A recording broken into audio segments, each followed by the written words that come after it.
Comment allez-vous, Abishai? Bonsoir, comment allez-vous? Je t'aborde chez moi, tout va bien. Bon, Hachem. Je suis le premier ce soir. Ah, Kola Kavod.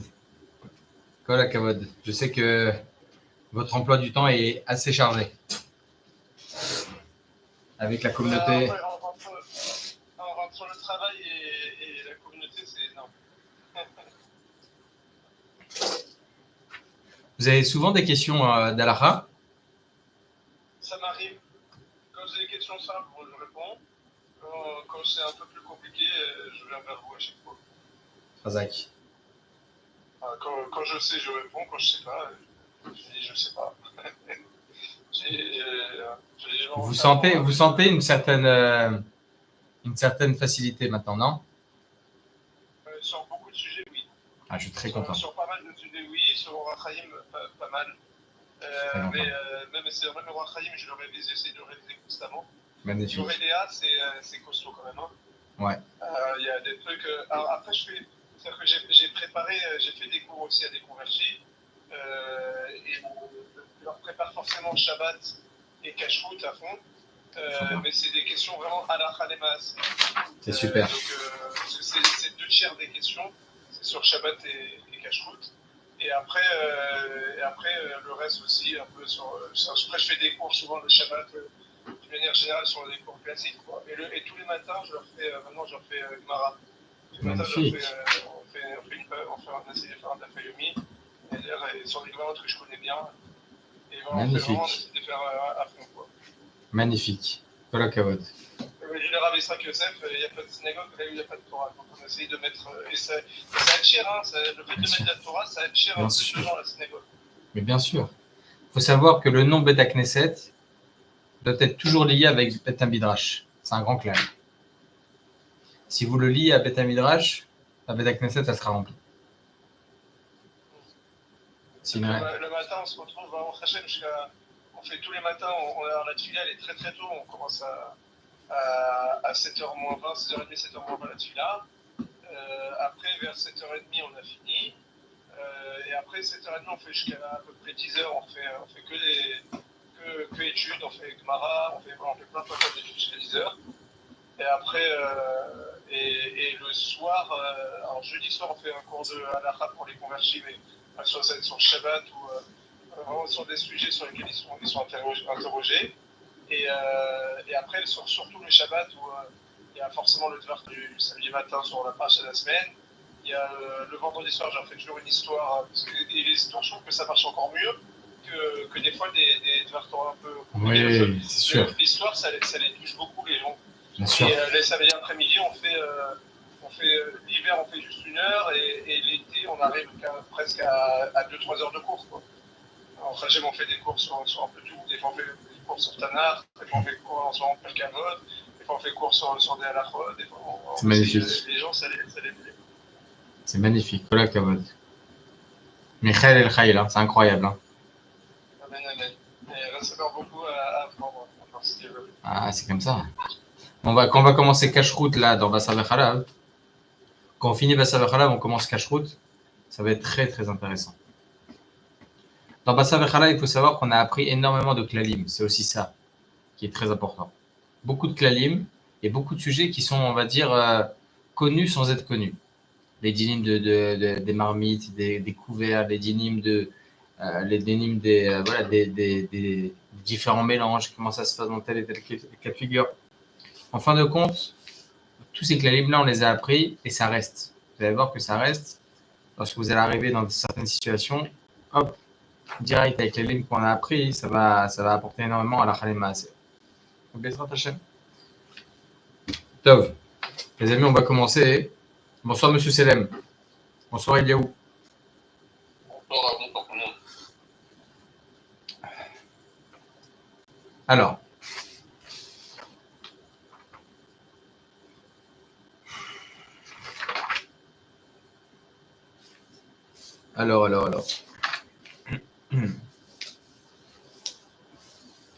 Qu'est-ce qu'on appelle un aliment qui est piquant? On a rapporté hier, selon la halakha, que lorsque vous avez un couteau bassari et vous utilisez pour couper, par exemple, un oignon. Si ce couteau il a moins de 24 heures depuis sa dernière utilisation avec du bassari, eh bien, on le veut ou non, cet oignon il devient bassari. S'il a plus que 24 heures, alors il suffit juste de retirer un certain endroit. Maintenant, on avait dit que si ça avait plus de 24 heures, Halakha Lemaaseh, on a rapporté une marloquette sur le sujet. Halakha Lemaaseh, je vous dis directement les mots du Shulchan Aruch, que je les retrouve.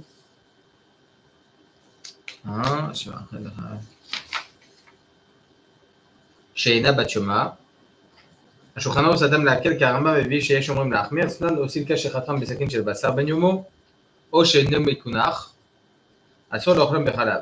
ויש אומרים דהו הדין אינו בן יומו והוא מקונח. D'accord? Donc on voit que Maran et Shulchan Aruch dit que lorsque ça a 24 heures, évidemment, interdit de manger cet oignon avec du lait. Si c'est à plus de 24 heures, de là on apprendrait qu'il n'y a pas de problème. Veyesh omrim de wadin le'eno ben yomo. Donc stam veyesh, à la chakestam, normalement. Comme ça, il tranche le Yalkut Yosef, Issur Ve'eter, volume 2, alinéa 12. Yesh la'atir be'eno ben yomo afilou be'efsen mouad. C'est permis d'utiliser cet oignon, sans problème, avec du halavi.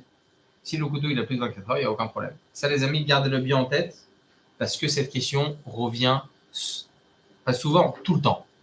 Tout le temps. D'accord? Donc, un couteau bassari que vous utilisez pour couper un oignon, si le couteau, sa dernière utilisation a été il y a plus de 24 heures, c'est permis, l'oignon, on peut le manger avec du halavi. Si maintenant c'est moins de 24 heures, cet oignon, je ne peux pas l'utiliser avec du halavi. D'accord? C'est le clair. Je tiens à préciser quand même un point très important. Il y a une marloquette sur le sujet, est-ce que c'est permis ou interdit? Halakha Lemaaseh, le Yalkut Yosef dit que c'est permis d'utiliser cet oignon-là avec du halavi sans problème. Afilou be'efsed mouad, même si la perte elle est minime, c'est-à-dire que cet oignon, sinon je suis obligé de le jeter. Eh bien, dans ce cas-là, tu peux utiliser cet oignon effectivement avec du halavi. Ça veut dire que quoi, les amis? Que les 4 élèves, j'ai pas le droit de le faire. De prime abord, si j'ai envie d'utiliser un oignon pour couper un oignon, pour du halavi, eh bien, je dois utiliser un couteau halavi. Je ne peux pas me permettre de m'autoriser le couteau il a plus de 24 heures, je peux m'autoriser maintenant à le couper avec un oignon pour du halavi. Ça, non. Ça, c'est important, les amis. Donc, moins de 24 heures, oignon bassari. Plus que 24 heures, oignon halavi. Les 4 là, utilisation d'un couteau exclusif pour l'utilisation de l'oignon. C'est-à-dire, un oignon, on veut l'utiliser avec du halavi, je dois utiliser un couteau halavi. Ça, c'est le clair. D'accord? Alors, qu'est-ce qu'on appelle davar harif? On a parlé d'un oignon. Mais est-ce qu'il y a d'autres choses qui sont concernées par cette problématique? Demain, vous voulez couper, par exemple, des petits morceaux de cornichons. Est-ce qu'il faut faire attention? Demain, vous voulez maintenant couper, je ne sais pas, une orange. Peut-être que cette orange, elle est bassari. Est-ce que j'ai le droit de le faire? Comment ça se passe? Alors, tout ça, ce que je vais vous rapporter maintenant, c'est rapporté par le Bet Yosef, le Shar, le Badeh Shulchan, le Rosh, le Rambam et le Tosafot, Maharam, le Ritva et le Truma. Ils disent comme ça. Kol advarim acharifim, kegon tznon, selek, shum, batzal, vekrishin. Donc, ils disent tous que tout légume qui est concerné par le fait que ça soit piquant, eh bien, est concerné par cette halakha. En l'occurrence, de l'ail, des oignons, des radis, des choses de ce genre qui sont concernées par le piquant. Rabbeinu Yechiel, c'est le fils du Rosh, et le Rashba, ils disent comme ça, En lano ela mashamro chachamim. On a uniquement ce qu'ils ont dit chachamim, on ne peut pas rajouter. Et donc c'est uniquement tznon, selek, chaltit, nershavim kacharifim. Alors selek, c'est quoi les amis? Attendez que je ne vous dise pas de bêtises. Comment on peut traduire ça en français? Selek, c'est la betterave. C'est pas de la betterave en dessous. C'est pas du réfort, peut-être? Peut-être que c'est leur effort alors. Qu'est-ce que ça veut dire, Jay? Hier, vous avez dit que c'est le cas, mais c'est pas ça, là, parce que c'est pas fort, c'est le cas. Non. Non. À mon avis, c'est le réfort. On va voir ça tout de suite.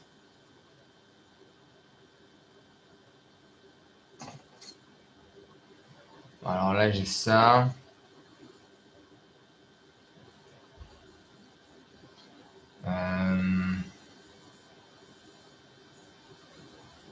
C'est avec Harif. On va écrire en...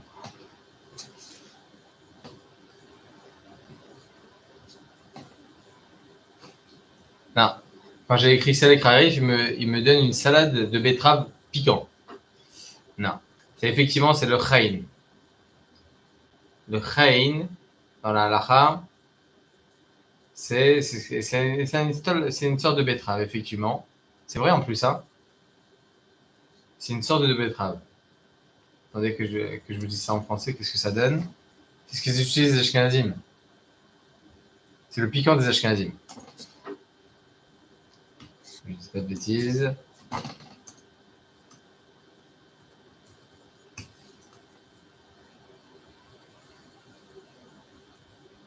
Chazeret, une sauce à base de réfort à la betterave, rouge, parfois à la tomate, aux éreilles, originaire d'Europe, et c'est en particulier pour accompagner la cholotette ou la... D'accord. C'est le khain, c'est une sauce à base de réfort à la betterave. Donc c'est ça, le selek. Dans le dictionnaire araméen, j'ai betterave. Oui, c'est une betterave, on va dire, qui est mélangée avec du réfort.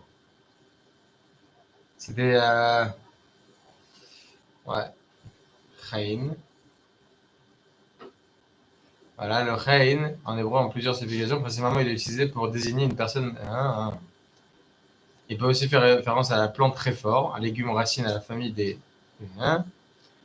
et consommer, ce qui est parfois... Ouais, c'est ça. Donc c'est ça, c'est le réfort. D'accord? Un réfort. On va voir si c'est de la famille de la betterave. Ouais, c'est la famille de la betterave.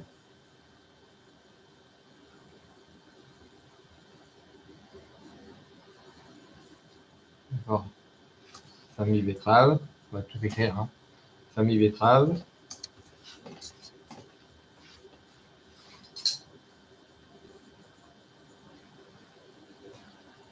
Le réfort est une plante de la famille des... Hein, comme le chou, le caddie, le navet. La betterave, quant à elle, appartient à la famille des... Top. Ok. Top, c'est de la même famille que la betterave. À peu près, d'accord? En tout cas, quand on parle de selek, on parle de ça. On parle du khain, la chazeret. Donc, si vous avez toujours le dictionnaire, j'ai besoin de vous, Avishai. Donc, le snon, c'est le radis. Selek, donc c'est le khain, d'accord? C'est le réfort. Khaltit. Khaltit, ça aussi, je l'avais. Avec un tête? Avec un tav. Un tav? Avec un tav. C'est sûr que c'est écrit, je pense. Khaltit. Elle est aussi connue sous le nom des Afoueda. La famille. Alors, Khaltit. C'est une plante. C'est une plante utilisée. Il y a écrit dans la Gemara Masechet Roulin Dafnun Chet Amud Bet. Khaltit. Achazet Adam, oui, effectivement, ils en faisaient la khaltit, ils en font aussi des épices. Ouais, c'est ça. D'accord? C'est une épice qui s'appelle khaltit. En français, c'est Firula asafouedida. Alors, je ne sais pas si c'est en arabe. En tout cas, ça reste en français. J'ai aussi férule, entre parenthèses, une plante. Voilà, c'est ça, férule. C'est la férule. C'est de la famille des apiacées, rien comme source principale. Ouais, c'est ça. Non, ils utilisaient pour les encens, ils utilisaient ça pour les épices. D'accord? Bon, ça vient des pays orientaux. D'accord? Ok. On va continuer. Donc, Snon, Selek, Khaltit. C'est ce qu'il dit Rabbeinu Yechiel. Donc, ces trois-là, ils sont considérés comme Harif. Le Ochot Chaim, il dit Af Perot Hamutzim. même les fruits qui sont vinaigrés, qui sont amers, pas amers, pardon, ils sont aigres. Comme quoi, tapuchim, la pomme, d'accord? Como betzalim et shumim, comme les oignons et l'ail. Maran HaShulchan il a tranché l'achmir, im chatar bo shumim, betzalim, krishin, bekayotze bahem, medabrim bidvarim acharefim, veperot chamutzim, vedagim meluchim, dinam shave, lechater bosna. D'accord? C'est le même principe que de couper du radis. Il est complètement problématique de couper un oignon, de l'ail, des pommes, tous les trucs comme ça, ou bien des cornichons, qui sont des choses qui sont raréfiées. Comme ça, donc, c'est l'opinion de Maran HaShulchan Aruch. Alors, on va essayer de comprendre qu'est-ce qu'on appelle les fruits qui sont aigres, d'accord? Qui donnent cette problématique-là, comme l'oignon. Il dit le Rama, Aval sha'at dvarim she'en charefim, kigon tapuchim, noagim bahen eter, ven la'achmer klal. Donc, on voit que le Rama, lui, il n'est pas d'accord. Il dit non, pas la pomme. Le Taz, il dit, rapporte au nom de Jesur Ve'eter, shetapuchim chamutzim lo mikre charefim, vénéré de comme ebsed et shismor chalze.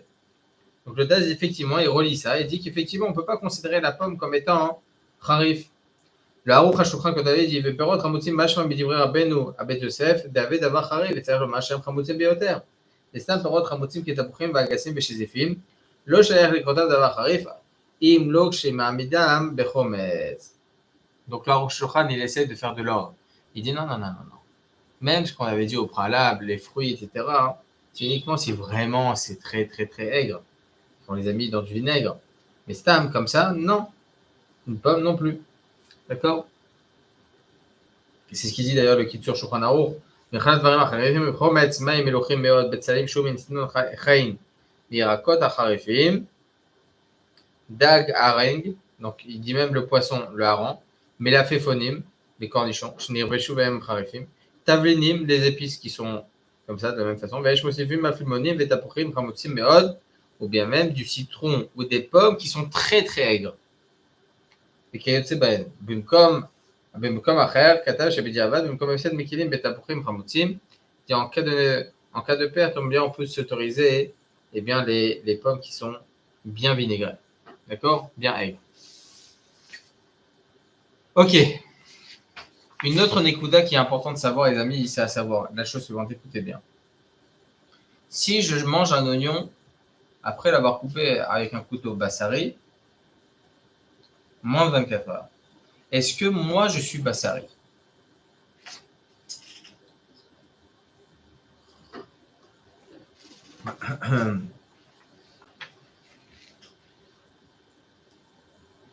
Alors,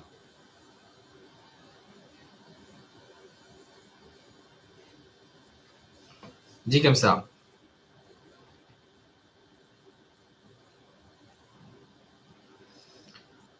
Il y a écrit, attendez que je ne dis pas de bêtises.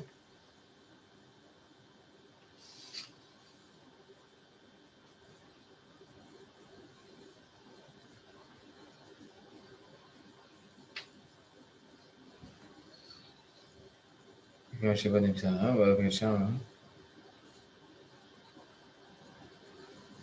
Attendez, je l'ai vu tout à l'heure. Je l'ai vu tout à l'heure.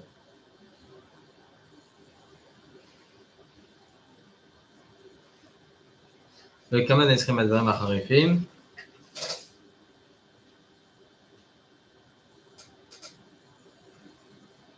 בשר אשר כולו בחלב, וכן נוהגים לקחה ובדיעבד על לפתור רק כדי נטילה. Bon, je trouve plus. Parce que c'est des dans un livre, j'ai pas envie de vous faire perdre du temps. Donc on va avancer.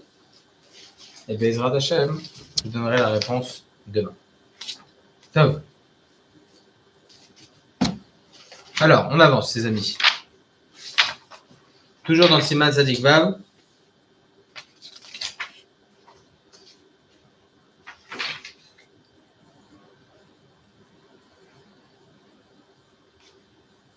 Ok, ça c'est bon, on l'a fait.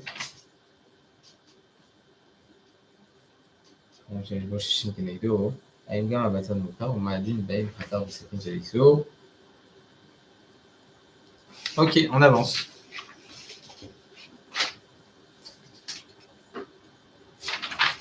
On avance. Spéciata Ishmael.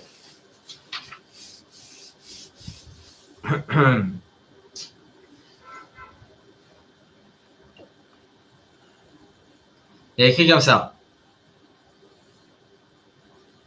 שאחר הבישול פוקעת החריפות והעביר היום שהמתיגו את החריפות על ידי שמן הדבש וכיוצא בזה. Imaginez-vous que vous avez un aliment qui est harif, qui a été cuit. Après la cuisson, il est beaucoup moins harif. Et bien de cela, on tranche la halakha, les amis, qu'effectivement, si je l'ai coupé maintenant, il n'y a plus de problème de bassa vers halal. Pourquoi? Parce qu'il est plus harif en soi. Même si avant la cuisson, il était considéré comme harif, donc rentrant dans tous ces paramètres, étant donné qu'on lui a enlevé sa harifout, eh bien on autorise. Maintenant les amis, on va parler Bezrat Hashem halakha gimel en ce qui concerne les différentes épices. Ensuite dans la halakha dalet, on va voir Imer Hashem, on va parler du citron, ou bien du hareng, les trucs comme ça, les sardines qui sont consommées alors qu'ils sont très salés.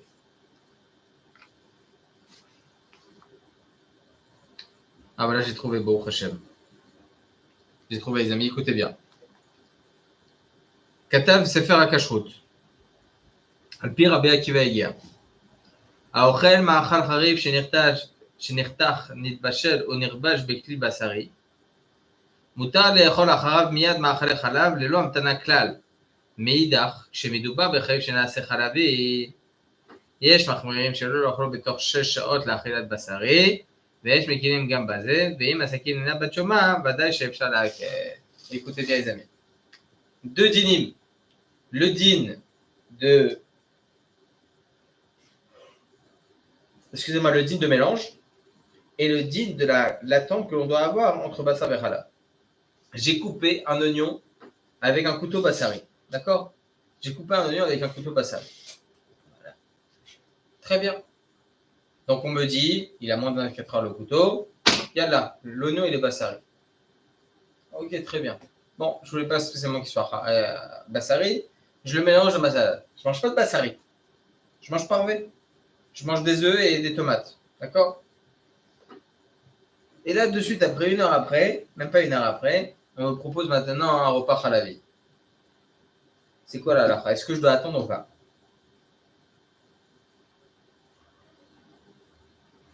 N'oublions pas que j'ai mangé l'oignon au préalable. Quelle serait donc la halakha? Il dit le Sefer HaKashrut, il y a...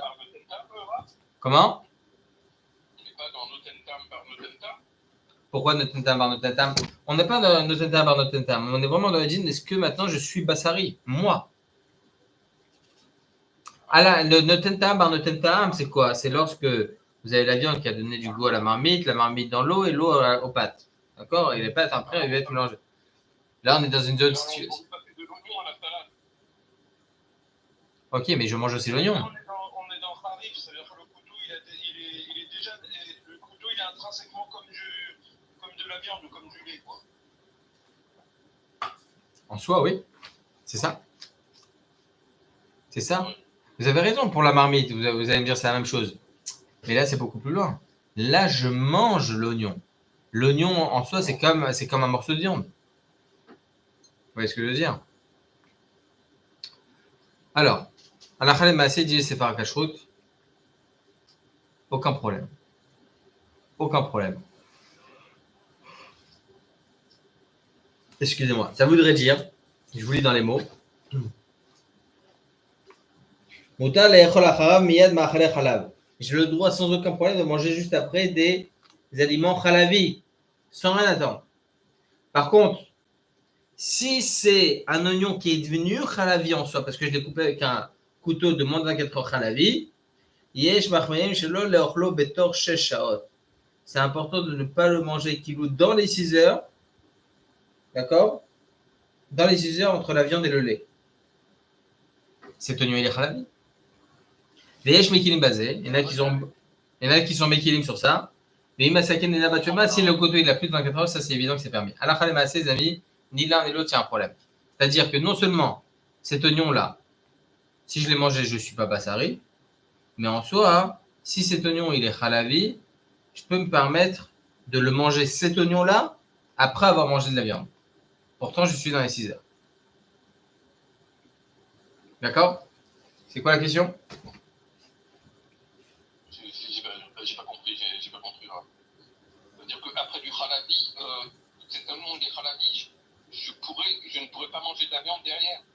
contraire.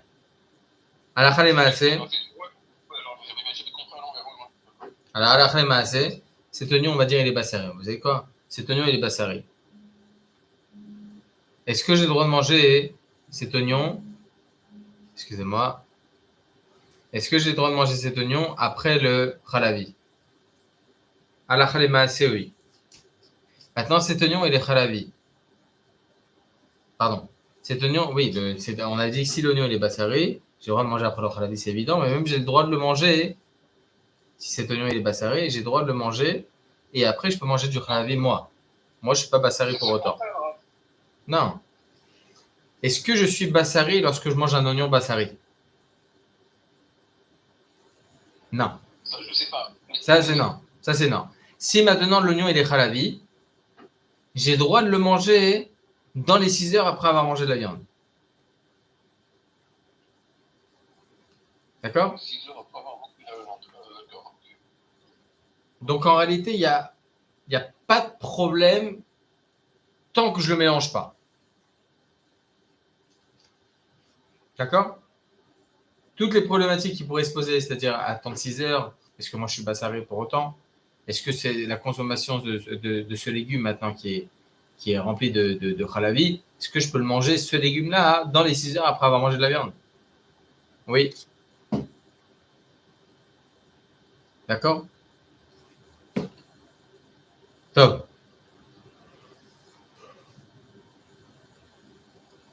Dites-moi s'il y a un truc que vous ne comprenez pas. N'hésitez pas. N'hésitez pas. C'est-à-dire que moi, ce que j'ai compris, c'est que je ne peux pas les manger ensemble. Mais c'est-à-dire que si ensuite il y a un temps entre les deux, j'ai le droit de manger. C'est ce que j'ai compris. Exactement. Parce que je suis pas bassari maintenant, je suis pas bassari ou sur la vie, peu importe. Mais ça veut dire que si, par contre, si je les mets ensemble, oui, on passe au mélange. Exactement. Le fait d'attendre 6 heures, il y a zéro ignal.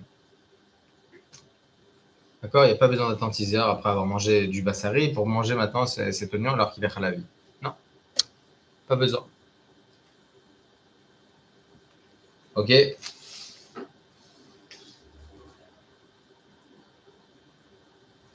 Ok. Dans le même ordre d'idée, les amis, c'est pas uniquement le couteau qui est concerné par ça. C'est toutes les sortes de couteaux qui puissent exister. Vous utilisez un blender. C'est quoi un blender? C'est fait pour broyer. D'accord? Vous prenez ça, vous mettez vos légumes dedans. Ah, les légumes, ils sont à froid, on va dire. Ok, très bien, mazé méchané. Si vous mettez des oignons dedans, eh bien, à savoir, si votre blender à la base était bassari, eh bien, l'oignon, il est bassari aussi. D'accord? S'il a plus que 24 heures, le blender, il n'y a aucun problème. Ok, on y va. Ça veut dire que ça devient interdit, mais si jamais on l'a mangé, on peut quand même manger du lait ou inversement. Il n'est pas interdit. L'oignon, il est bassari ou il est khalavi. C'est tout. C'est-à-dire que si on est moins de 24 heures, on ne peut pas le mélanger avec son antagoniste, quoi. Mais si jamais on l'a quand même fait, ben, on peut quand même... Ça, c'est une autre chose que vous posez. Si vous le mélangez, c'est quoi la halakha?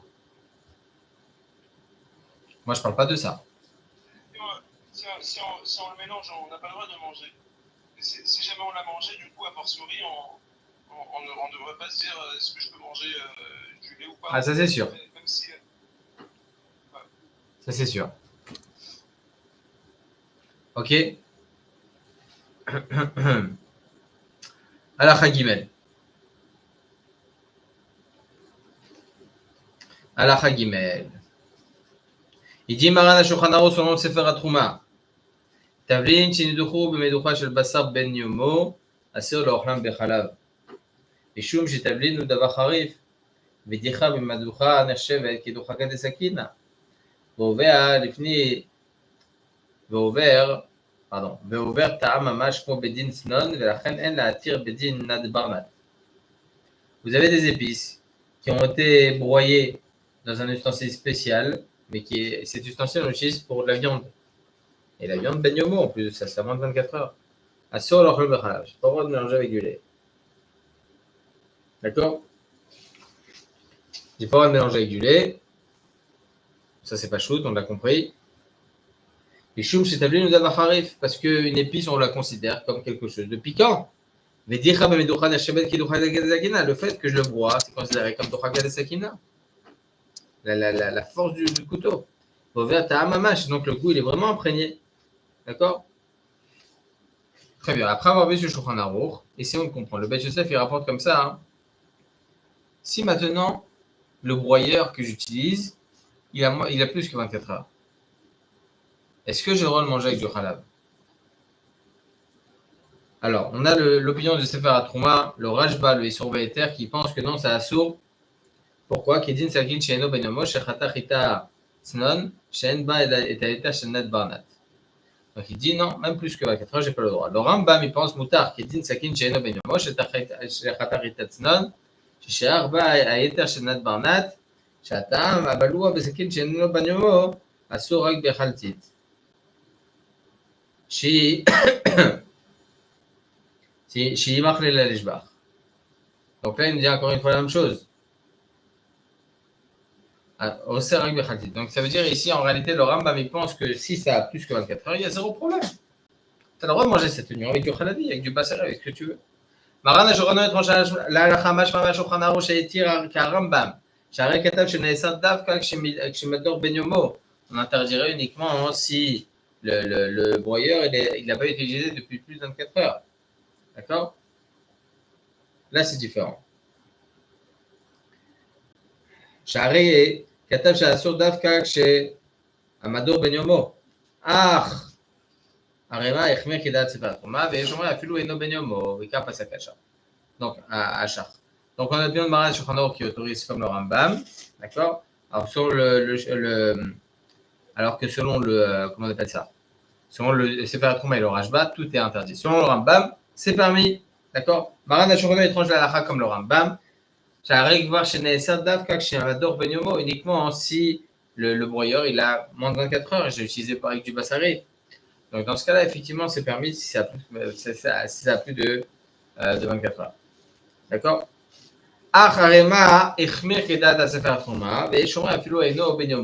Donc là, il précise comme le Sefer HaTrouma que même si on a plus de 24 heures, d'accord?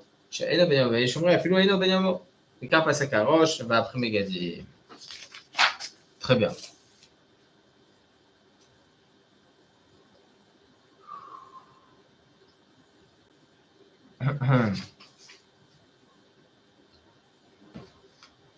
Le Taz, il s'interroge, les amis. Il y a écrit comme ça dans le Shulchan Aruch, Kouf Gimel Seif Zayin. Je vais vous lire dans les mots, si je l'ai ici. Ouais. Kouf Gimel Seif Zayin.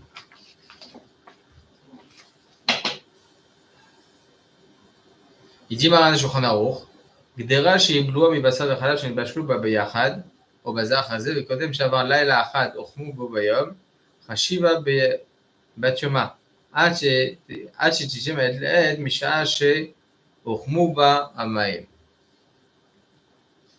Donc ici, le Shulchan Aruch, il tranche la halakha qu'une marmite qui a été utilisée mi basar vechalav, donc c'est imprégné de basar vechalav, et j'ai fait cuire à l'intérieur quelque chose.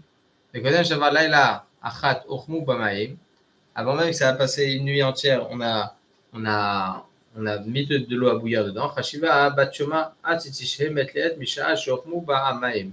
Il faut attendre 24 heures après l'utilisation, la dernière utilisation. Même si la dernière utilisation, c'était pas bassari, là, ça reste moins de 24 heures. D'accord? Parce que je le réutilise après avec de l'eau. C'est ce qu'il dit Maran Shulchan Aruch, là-bas dans le Siman, Kouf Gimel Seif Zayin. Ok. Mais là, regardez, il s'interroge le Taz sur Maran Shulchan Aruch. Il dit comme ça. Maran Shulchan Aruch, ici chez nous, il dit comme ça, Sardafka Kshamador Ben Yomo. Donc tout l'interdit, c'est uniquement si le broyeur, il a moins de 24 heures. Vélo, les kamanan, alors que dans le Siman 103, la Chavav, c'est écrit Yesh Mishomer, Shekshech Samim, Davar Harib, Bagdera, Isur Af, Sheena Batshoma, Akol Neesa.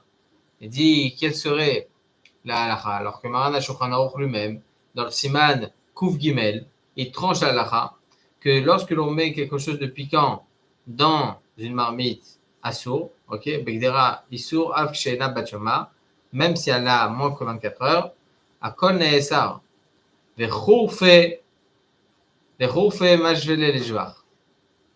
Sur quoi Vechourfe Majvele Lejvar? Il dit comme ça, Rabbi Akiva Eger, בשם האחרונים, שם מדובר באיסור רגיל שלא שער בו דין נת ברנת, ולכן נאסר אף כשאינו בן יומו.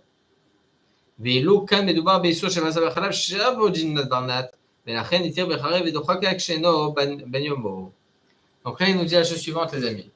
On ne comprend pas. On a un Shulchan Aruch dans le Siman Kouf Gimel qui est totalement différent d'ici. Chez nous, Maran Shulchan Aruch Lechora, il laisse un peu passer.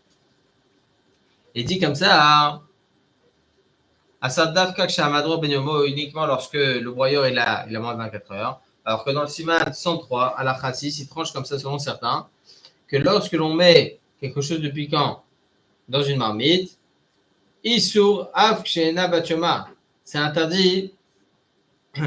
Av Kshena Batshoma, même si elle a moins de 24 heures.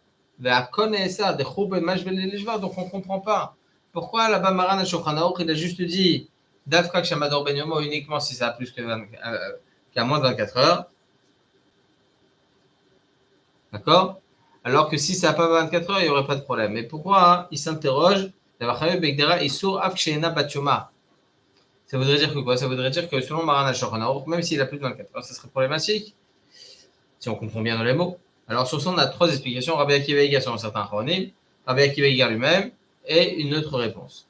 Selon Rabbi Akiva, au nom de Acharonim, Sham Medoubar Beisur Ragil Shelo She'er Bo Din Nat Barnat, ולכן נאסר אף כשאינה בן יומו.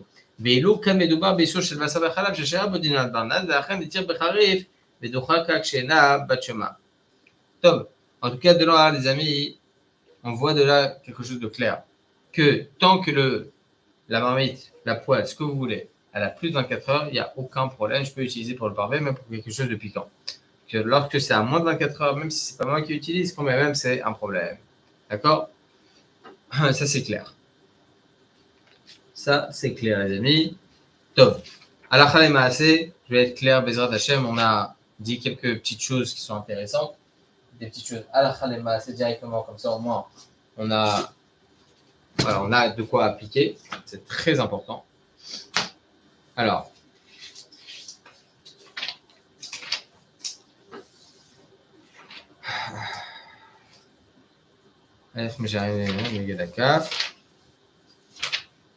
ביטול איסור לכתחילה, ראייה לא בטלה, חתיכה הוא יקבל. טוב.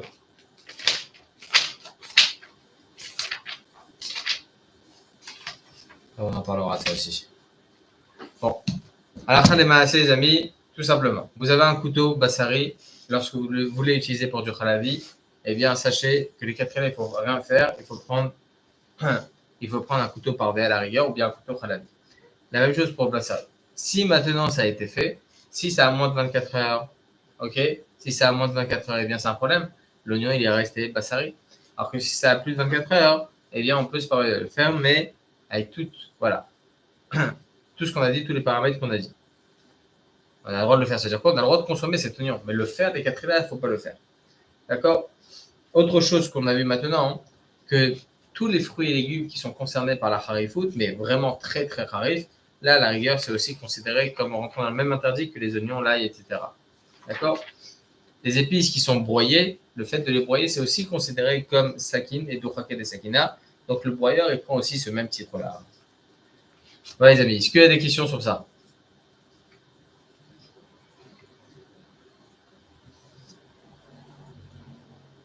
C'est bon? Alors on avance pour les quelques petites minutes qui nous restent. On s'interroge au sujet du citron ou bien du poisson très salé. C'est quoi la halakha? Maran Shulchan Aruch, Siman 96 halakha 4. Il dit comme ça. Au nom du Shibula Leket, au nom de Rabbeinu Yishaya, mais les monish shemevi'im anochachim, shemevi'im anochim, vechen chatichota igmalia shemevi'im anochim bechaviyot, mutarim. Il dit comme ça, le jus de citron, okay, qui sont apportés par des non-juifs, ou bien du poisson très salé, qui sont apportés aussi par des non-juifs dans les magasins, mutarim, c'est permis. Au bière mal, pejibul aleket, מדוע התירו זאת? מפני שמביאים הרבה ביחד. אף אם נאסרו מקצתן שנחתכו בראשונה עם סכין של נוחי. נתבטלו באחריה הנחתכים אחר כך שאינם נאסרים, כי כבר נתבטל טעם הסכין בראשונים. Là, il dit quelque chose de très intéressant. Donc, sur le marin à Shulchan Aruch, effectivement, le jus de citron, etc., ok, ou bien le poisson très salé, eh bien, c'est considéré comme permis. C'est-à-dire, je peux l'utiliser, si je me dis c'est permis. Permis de le manger avec du khalavi, par exemple. Et il explique le Bet Yosef, au moment du Shiboul Leket. Pourquoi ils ont autorisé? Mais parce qu'ils ramènent beaucoup ensemble. Et donc, même si à un certain moment, ça a pu s'interdire, d'accord, par exemple, ça a été utilisé avec un couteau, barishona, et sakin shel nochi, nidbatlim ba'acharim. Tout est annulé, d'accord? She'enam ne'esarim, parce qu'ils ne sont pas interdits. Ki kvar nidbatel ta'am asakin barishonim, et lachen kulam mutarim, donc parce que tout maintenant a été annulé, le goût du couteau a été annulé à l'intérieur d'eux, etc. Donc ça, c'est bon. Ok, les amis? Donc, Bezrat Hashem, demain, on va continuer sur ce sujet. Et j'aimerais, si on peut, Bezrat Hashem, qu'on puisse avancer convenablement. Parce que là, on va entrer dans les lois de Kashrut à partir du Siman Tzadik Zayin. D'accord? On va continuer un peu Taharovot, évidemment. Mais on va parler un peu de Kashrut parce que tous les dynimes d'un pain, par exemple, Khalavi, est-ce qu'on a le droit de le faire? D'accord? Ça aussi, on va en parler. On va parler aussi de Min Bemino, tout ce principe-là, quand est-ce qu'il y a Betebeshim, Davar Shesh le Materin, Bria et Nabetela. Les 10 choses qui ne peuvent pas s'annuler dans 60 fois. D'accord? Donc, Bezrat Hashem, on verra tout ça demain. Demain, on commence le Siman Tzadik Zayin. Très intéressant sujet. Est-ce qu'il y a des questions? C'est bon? Oui, à Batam, j'avais une question. Ouais. Allez-y. C'est savoir, quand, sur Troumat et Maaserot, ce qu'on fait en Israël, qu'est-ce qu'ils en font parce que un particulier qui va par exemple dire j'achète dans un endroit, je sais que ça peut être élevé par exemple en Israël, c'est un petit fumeur ou quoi, lui il va faire ses prélèvements quoi. Mais comment ils font la rabanoute au niveau des tout ce qui se vend dans le supermarché, vraiment les gros agriculteurs, qu'est-ce qu'ils font des fruits en plus? Alors déjà il faut savoir que plus de 90% de l'agriculture en Israël dans les magasins c'est prélevé, donc il n'y a pas besoin de reprélever derrière. Mais même si on va dire que la rabbanoute, comment elle fait? Eh bien, elle prélève, après elle donne au Lévi ou bien à des pauvres. Ou bien, ils sont mechalel une pièce, ils prennent une pièce, ils la considèrent, ils la sanctifient pour la tzedaka. Donc, en fait, comment ça se passe? Ils prennent une cuillère de sucre pour justement, parce que tachlis, il faut complètement détruire complètement pour ne pas qu'on en arrive, nous, qui est quelque chose de kadosh qui appartient au Lévi, au Kohen, etc. Donc, on arrive à le consommer. Donc, il faudra détruire. Comment on va détruire une pièce? C'est compliqué de détruire une pièce. Donc, tout d'abord, on va être mechalel une pièce. On va prendre une pièce, on va la sanctifier pour ça.